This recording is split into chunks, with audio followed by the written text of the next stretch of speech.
Welcome back to the Realist Podcast. Yeah, we are back. Yeah, here we go. Yeah. We are back at a place to be. How you guys doing? Yeah, we got a great show for you tonight. Let me get my graphics going for show for you people. Absolutely. Yeah, let me get that going. Let me get my theme going too. For sure. Let me get some different view tonight. Another little bit. Okay, something different a little bit. All right, how y'all doing, man? Yeah, we back. We back.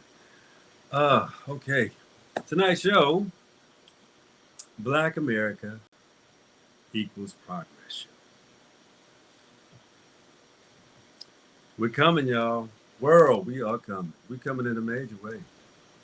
I am so appreciative and so delightful of all of the great creators. It's like we having a coming out party of everybody being so grateful, appreciative, and loving of each other. And we practicing so much unity, appreciation, respect amongst one another. I've never seen nothing like this. I'm grateful for it. That means it's a great, wonderful, beautiful time to be alive. That's how I feel. It's a beautiful time to be alive. Yes, it is. And the reason why is because we're starting to understand the importance of family, unity, appreciation, gratitude. Most importantly, we're starting to understand the importance of preservation, knowing how to preserve legacy, knowing how to preserve and appreciate contribution, knowing how to dig up and uproot.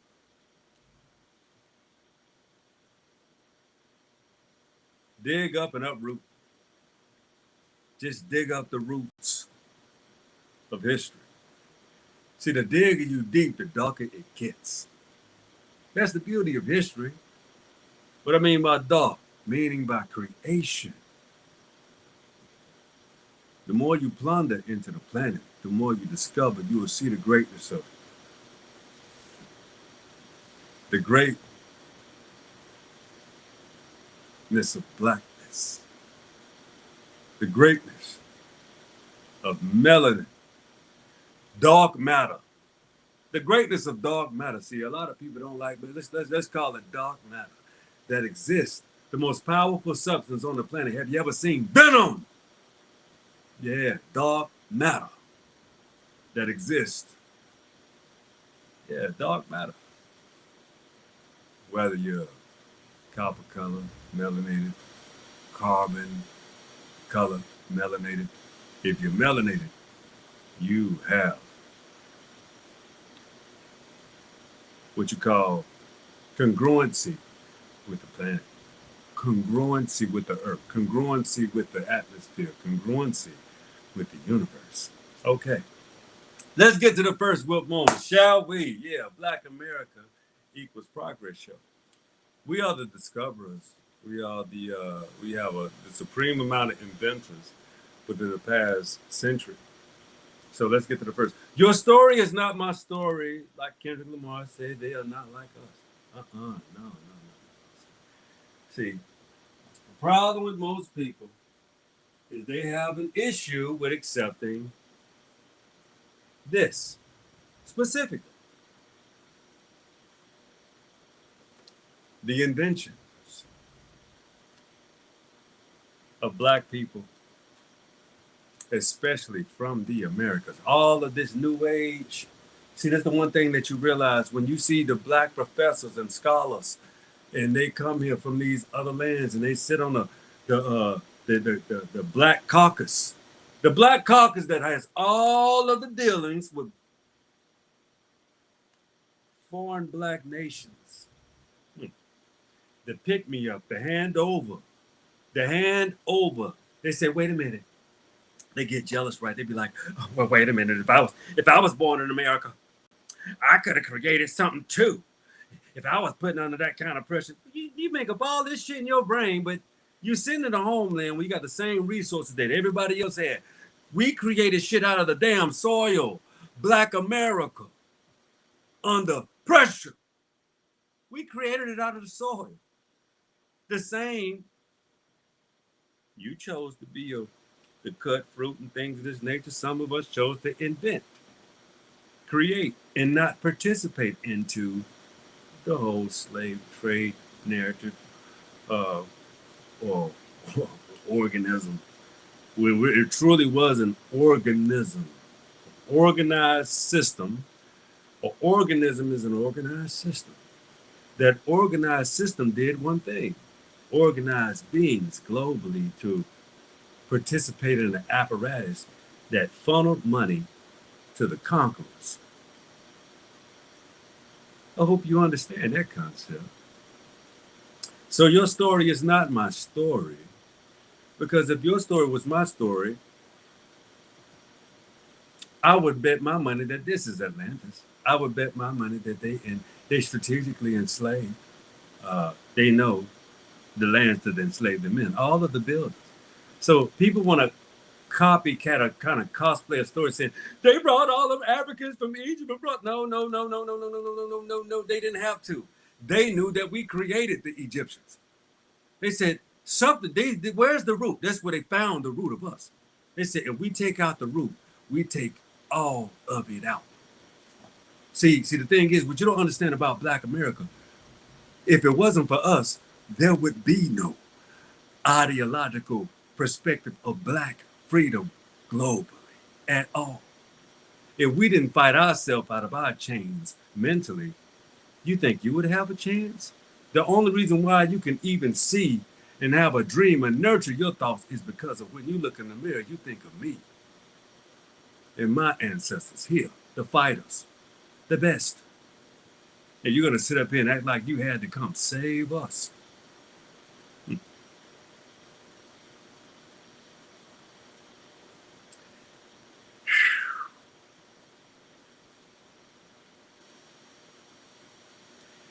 You give melanin a bad name when you think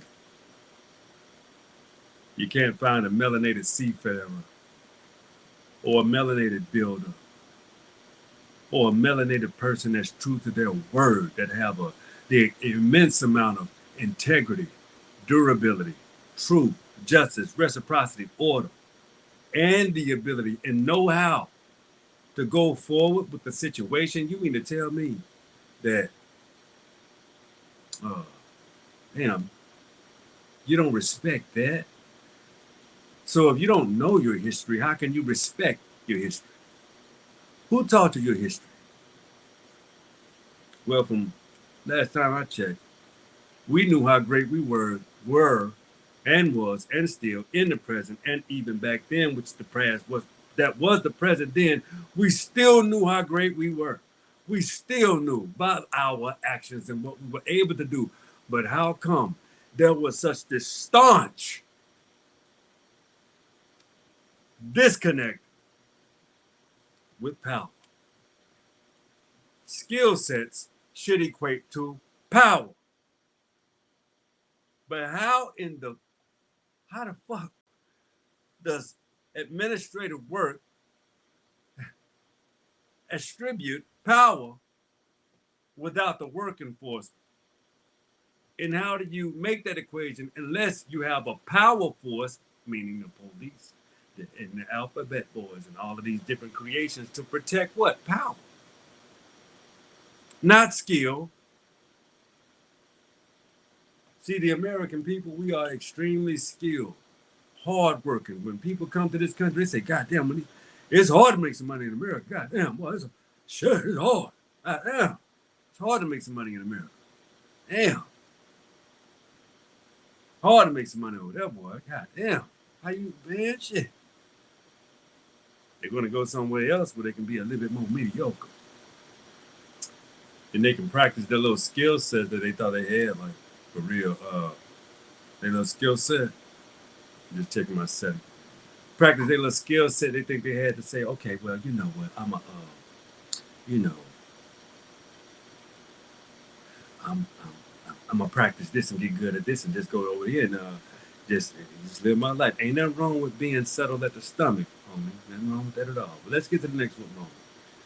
But your story is not my story. Let's get to the next one moment though. Hate and confusion destroys. So when people come here, they equate intelligence with hate and confusion. How well can I confuse someone's life to manipulate my way into what I need and what I want, which actually attributes to some form of wealth, but you're stealing from somebody. So with those, the actual index off, or maybe there's room for it. Who knows? Next book moment. There is no hour in we. See, when people come over here, they're concerned with how can I get my next member, family member, or who I know, who I love, how can I get them to experience what I'm experiencing? So there's no hour in we. People are concerned about me. So when they talk about hours, they want a place for their own. They're not concerned with anybody else. And they want more of their own in their place or in their circumference so they can feel more comfortable. Yeah. That's ideological. So let's get to the next moment. Black Americans have always been hospitable to all people, and that's a fact. The thing is, we just didn't like being slapped in our face or blatantly cosplayed or blatantly overlooked as if you didn't uh, pivot or if you didn't, step on my shoulder and left your goddamn dirty ass footprint. You know what I'm saying? Like you really did do that, and you purposefully grinned like you thought you was looking down when I'm looking you in your face. You have never been in a position in this country where you can look down on Black Americans. That's just a goddamn dirty ass lie. Just because you can look me in the face does not mean you're looking down on me, buddy. That's just, it's despicable and it's kind of fucked up to even think because I wouldn't do you like that in your homeland. So we can look each other face to face and deal with respect. But when it comes to looking down upon, let's not do that dance. You're here because someone made a way for you. Those are just facts. That's not a flex. I hope you understand. Anyway, Black Americans have always been hospitable to all peoples because, I mean, shit. We thought when you came over here, we was gonna be like, yo, um, what's it like where you from? I'm gonna show you what it's like here, but I ain't trying to take advantage of you, my partner, man. We gonna be solid. But as soon as you see them white folks, as soon as you see them other people, you feel in a position to place yourself specifically above me. You wanna oh well I am I'm better qualified. Yeah, I'm grown this way. All right, come on, man. Stop the clown. Get out of the clown suit. You're cool. Anyway, next what moment? You have, we have our coons, but they're ours. We know who they are. We know, and we know these people because some of the time, some people, at one point in time, we really thought people didn't know no better, and they was brought up a specific kind of way, and it was kind of groomed, and maybe their parents were passive or maybe worked around and dealt with a whole lot of whites, and then we kind of gave them a pass. But then we thought we'll bring around us, like they had disdain it. It was like, I am not like you people. I am not. Oh my gosh, you people are grotesque. Ain't nobody doing nothing but dancing, being a little loud, having a little fun, drinking a little brew. It turns out you do the same thing with your white homeboys. Worse. It's like, damn, man. It's like these people be in the complete, most otherworldly type of mindsets that it's really kind of not fathomable, man. It's like it's unrelatable. It's extremely unrelatable when you disorient yourself from people that look like you just so that you can fit in with people that you're a tool for. That's kind of really what that is, and it's sad, but You only set yourself up for that type of failure. It's true. Anyway, next what moment. You have a country you won't return to. That makes you an automatic opportunist. You know you from somewhere else. You know damn well you are not from the Americas, but you refuse to return to your country because I built something here. Why can't you build it at home? Well, I'm talking to people that migrated recently, not born foreigners or born immigrants. You know, I'm not an immigrant hater. I just want you guys to know that I would say that first and foremost. I don't like disrespectful people. Period. And sometimes people that are disrespectful, man, it just you did it on purpose and you meant it because it was a slight.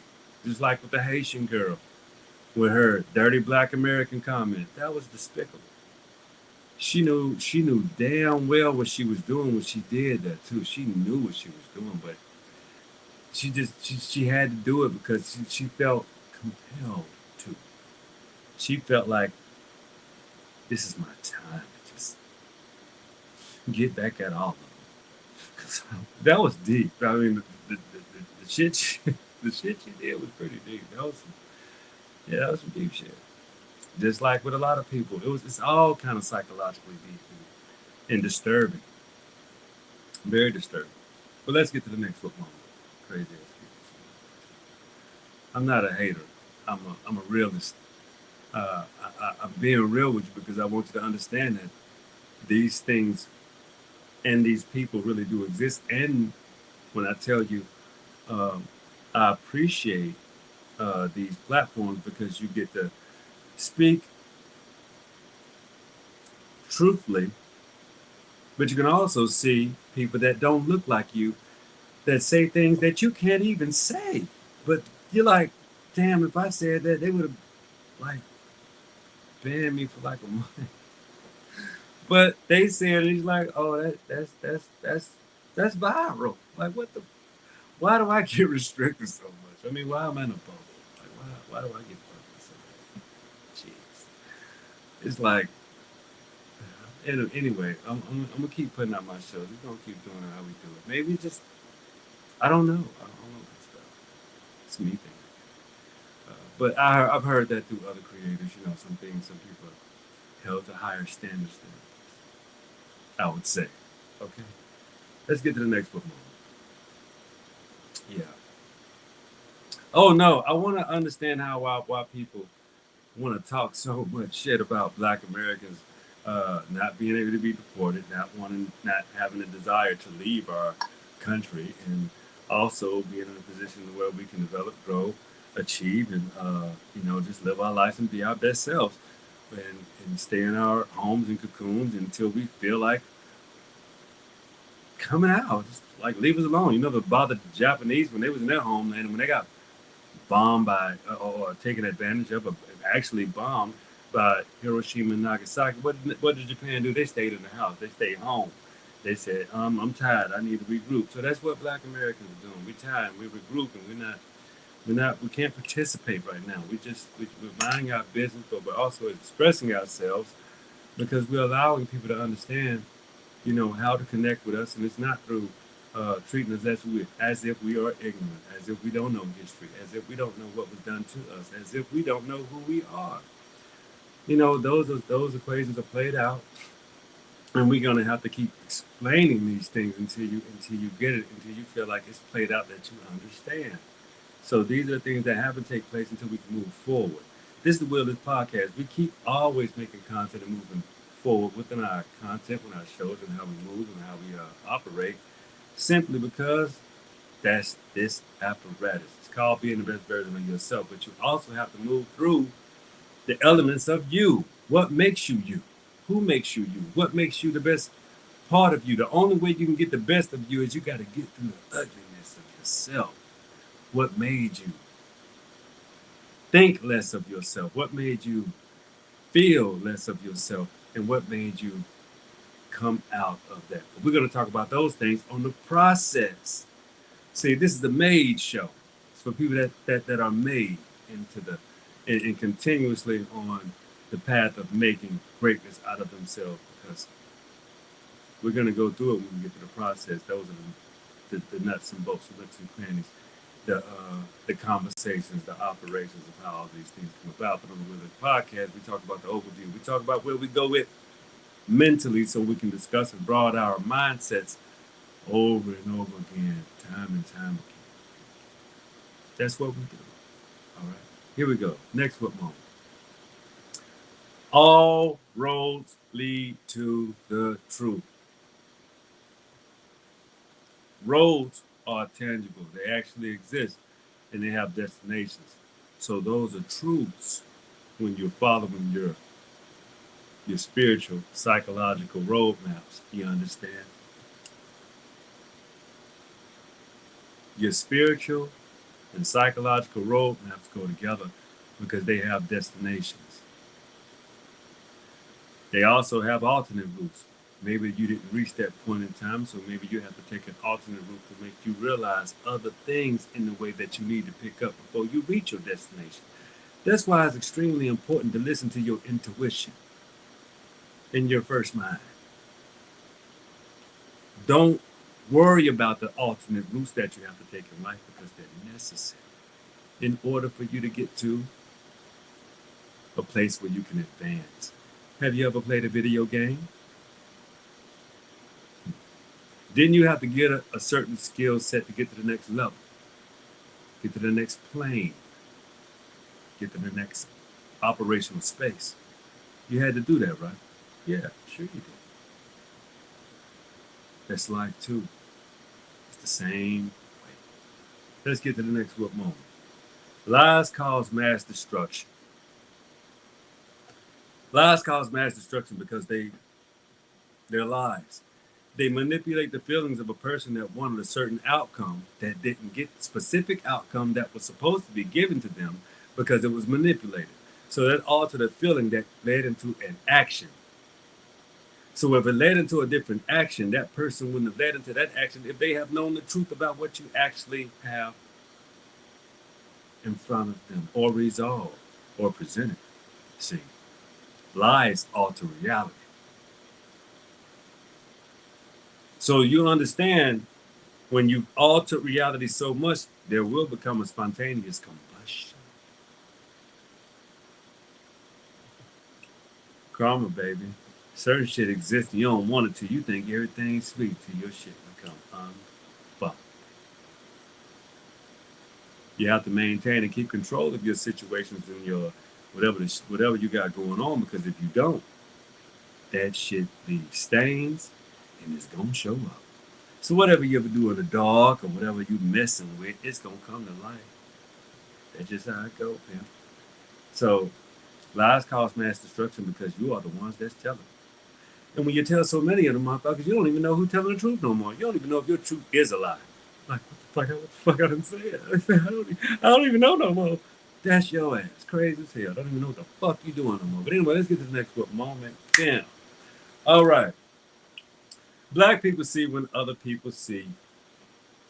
Black people see when other people see.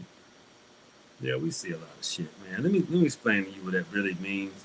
And I probably worded that shit wrong with this what moment, but we kind of see when you don't like us, and when you kind of see when you do. It's like an unseen. You kind of see it with your mannerisms. What you call nonverbal communication. It's a very telltale, right? Like nonverbals, they're special. Like you can tell when a person becomes uncomfortable, like, or when like, hi, you know what I'm saying? It's a real weird thing. They do some shit abnormal, because if you seen a person when they behave with a person that actually they're comfortable with, they're like, hey, how you doing? Or they have a very lower energy, but it's like this shit. Hi, how are you?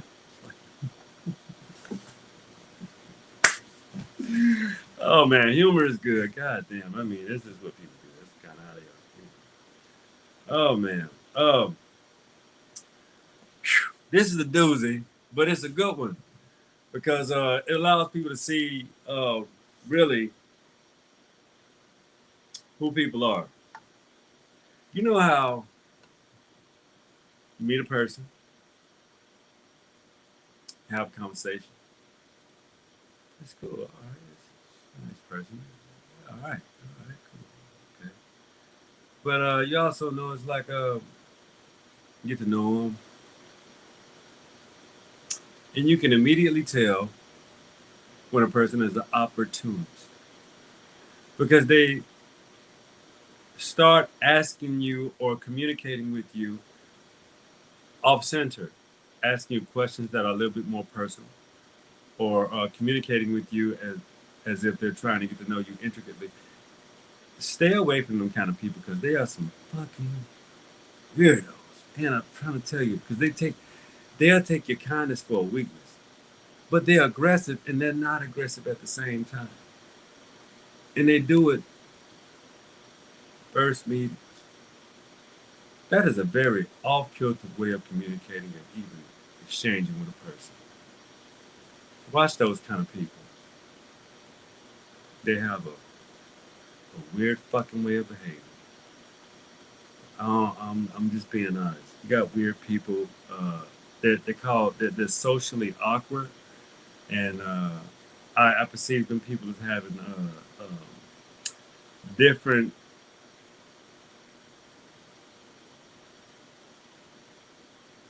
Uh, they have different what you call recreational uh, after hours participations. You gotta watch them. I think I've met a person too. I watched them. All right. This wasn't supposed to be a long show tonight, but the last what moment I got to tell you about Black American Equals Progress show. If you understand the twist of the show is showing you how everything that we do, we have to avoid pitfalls. We have to avoid sabotage, being bamboozled, being hoodwinked, being scammed, being shufflebucked, being attacked, being propagandized. Uh, I know this wasn't the show you thought it was going to be, but in order for you to be a Black American and be progressive anyway, you really, really have to be magical, substantial. You really have to navigate through a wilderness that is familiar and unfamiliar at the same damn time. You have to be truthful, honest with yourself.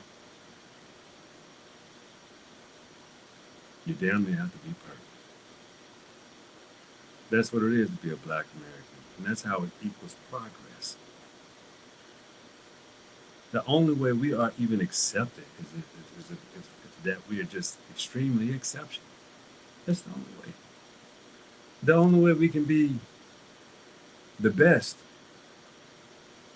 on our jobs and doing, what we're good at is we have to be game changers, super sufficient.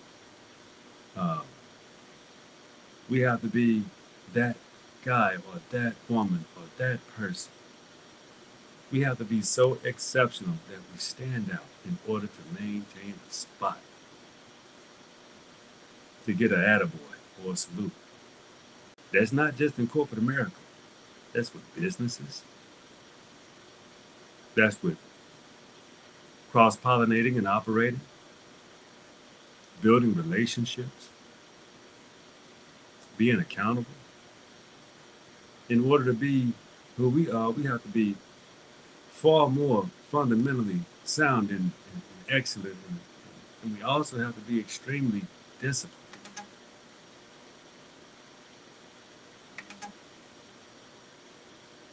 It's a lot. but we have the intestinal fortitude. I love you, my people. I appreciate you. I appreciate my allies. I appreciate the people that get down with us. I appreciate the people that watch my show. Hey, to all my Caucasian brethren, all my Latino brethren and sisters out there, man, I love you guys. Don't ever think what I say.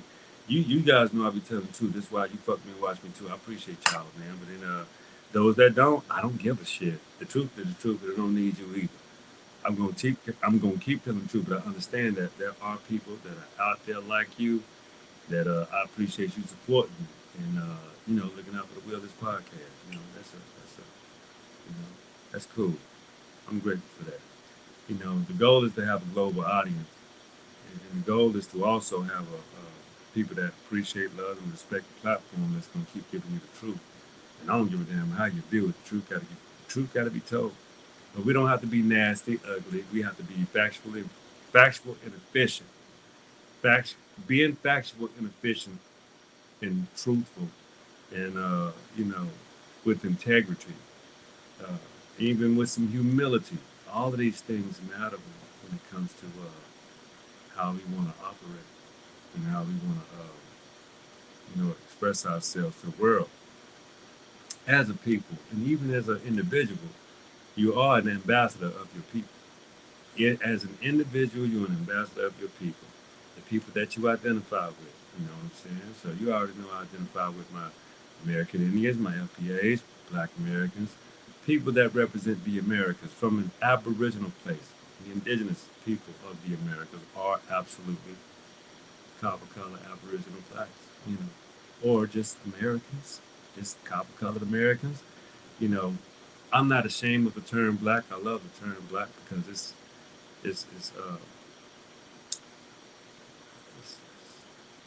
I love it, man. Ain't nothing wrong with being black. Everybody want to run so far away from that word like it's this. So it's like it's the plague or something. Black don't mean. I just think it's equivalent to being melanated with melanin in your skin. Melanin in your skin. That's an equivocation to being black. But Aboriginal American, we own that.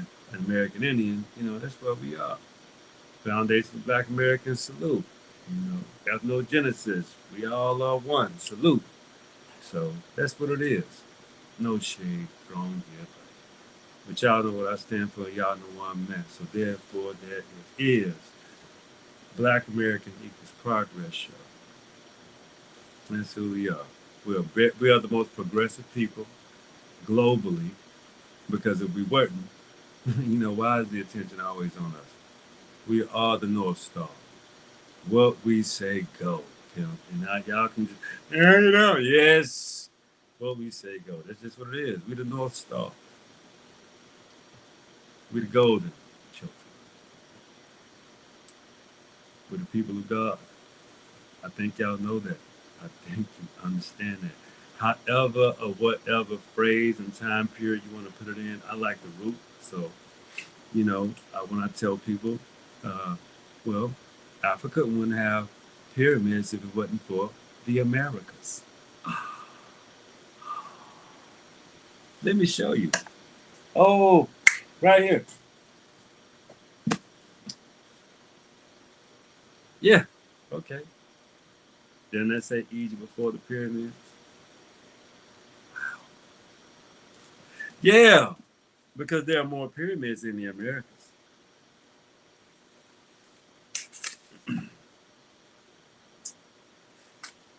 Yep, the pyramids was Egypt. Oh man, let me tell you. Copper, cattle, and storage, sellers, merchants, and mining. For more than 1,000 years, between the 4000s and 3000 BC, the people of the Omari district passed their lives in the small town of Don once, tended the fields and wheat and barley and bread and sheep and goats and cattle and pigs. In short, lived a life but little change from that of the Neolithic predecessors at Meridian, Meridian and the Fayum. Therefore, the centuries of change that did occur in the gradual, almost imper, the impercep- imperceptible of the new idea of wealth and power in the afterlife flowing filthy into their society to the south.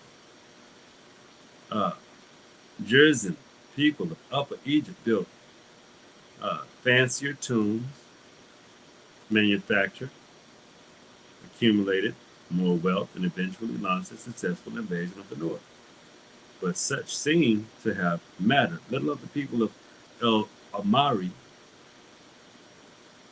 although from the Upper Egyptian neighbor, the people of Amari resist change and managed to remain outside the cultural mainstream of the new pharaonic order for as much of the century of two after the unification of Egypt around 3100 BC, because Amari was apparently so conservative it was difficult, if not impossible, to generalize from what was happening there to all over Lower Egypt, the land of surprising geographical and cultural contrast in the last 5 centuries before the emergence of Egyptian civilization.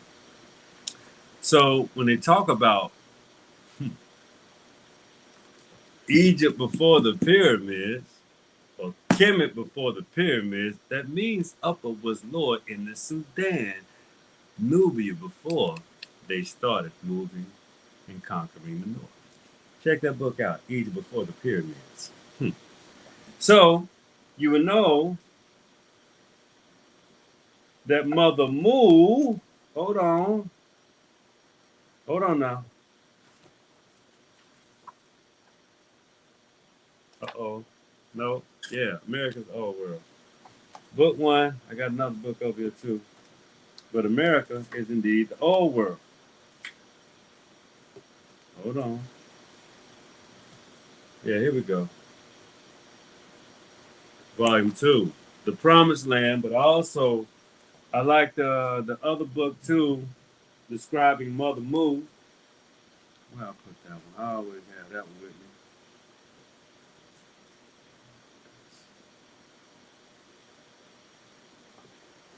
Where I got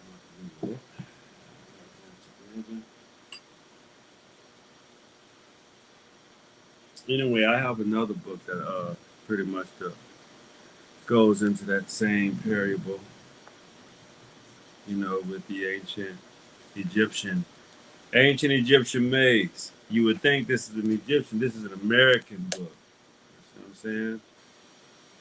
Gunnar Thompson.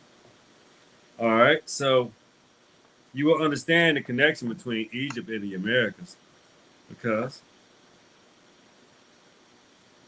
of ancient Egyptian maids. Dogma in the Koran debacle of fundamentalist crusade.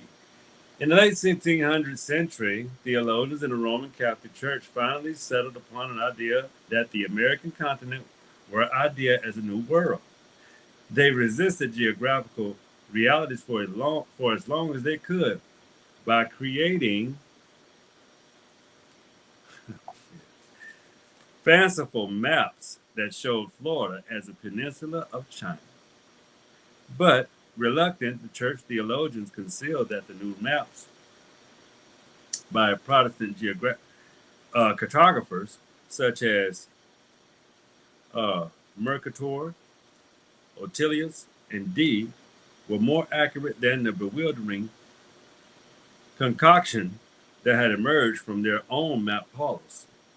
The only virtue is the loyalist map from Spanish and the Italian chart rooms was that they kept alive the notion that the Pope had been right, that Columbus had reached the coast of China.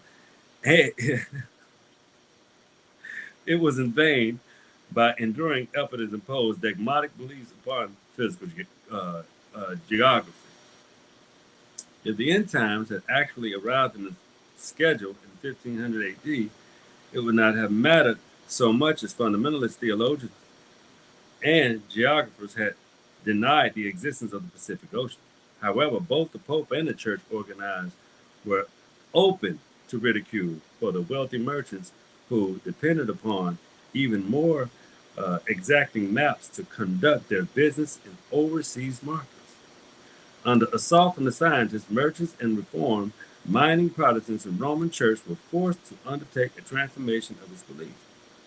It has simultaneously launched political and educational efforts to regain some of its powers and prestige that were taken away during the Renaissance in science and learning.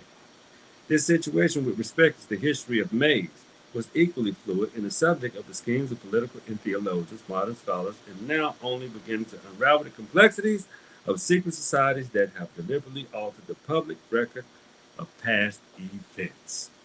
Now, isn't that damn something? Oh, flipping history with a maize flapjack. Check this shit out, man. Following the decline of the Roman Empire, the customary routes of the food distribution from overseas provinces was severely disrupted. Plenty had mentioned a new kind of wheat that had entered into Italy from the Indies, and the subsequent harvest of the grain endured with such names as uh, Granturchico, Indian wheat, or Roman corn. During the 11th, 12th, and 13th centuries, rising and animosity between the Christian and Muslim culminating the Crusades simultaneously traded between the Turks and Europeans, dismissing at the same time the better adopted various maize were grown in a fonder and four-form animals, as was the cause of Italian polenta. The grain continues as a base for baking cornmeal cakes.